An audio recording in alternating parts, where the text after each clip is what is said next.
ദൈവം ദൈവമായതിനാൽ തനിക്ക് അസാധ്യമായത് ഒന്നും തന്നെയില്ല. അതേസമയം ദൈവത്തിൻ്റെ നിലവാരത്തിന് നിരക്കാത്ത പലതും തനിക്ക് ചെയ്യുവാൻ കഴിയുകയില്ല. അതിൽ ചിലത് പരിശോധിക്കാം. ദൈവത്തിന് തൻ്റെ സ്ഥിതിയിൽ നിന്നും മാറാൻ കഴിയുകയില്ല. വിശ്വസ്തനായ ദൈവത്തിന് തൻ്റെ വിശ്വസ്തത എന്ന സ്വഭാവം ത്യജിക്കാൻ കഴിയുകയില്ല. ദൈവത്തിൽ പാപമില്ല. അവിടുന്ന് ദൈവമായതിനാൽ പാപം ചെയ്യാൻ കഴിയുകയില്ല. ദൈവം നീതിമാനായ ദൈവത്തിന് അനീതി പ്രവർത്തിക്കാൻ കഴിയുകയില്ല. ദൈവത്തിൽ ഫോഷ്കില്ലാത്തതിനാൽ ഫോഷ്ക്ക് പറവാൻ കഴിയുകയില്ല. ദൈവം നമ്മിൽ പ്രവർത്തിക്കണമെങ്കിൽ വിശ്വാസം വേണം. ദൈവത്തിൽ വിശ്വാസമില്ല എങ്കിൽ ദൈവത്തിന് പ്രവർത്തിപ്പാൻ കഴിയുകയില്ല.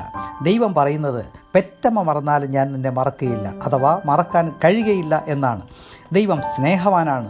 ദൈവത്തിന് നമ്മെ സ്നേഹിക്കാതിരിക്കാൻ കഴിയുകയില്ല. അതുകൊണ്ടാണ് ദൈവം തൻ്റെ സ്വന്തം പുത്രനെ നമുക്ക് വേണ്ടി ക്രൂശിൽ തകർത്ത് ആ സ്നേഹം പ്രകടമാക്കിയത്. ദൈവത്തിന് കഴിയാത്തത് ഏതെല്ലാം എന്ന് പറഞ്ഞിരിക്കുന്നത് എല്ലാം ദൈവത്തിലുള്ള ഗുണഗണങ്ങൾ വർദ്ധിപ്പിക്കുന്നവയാണ്.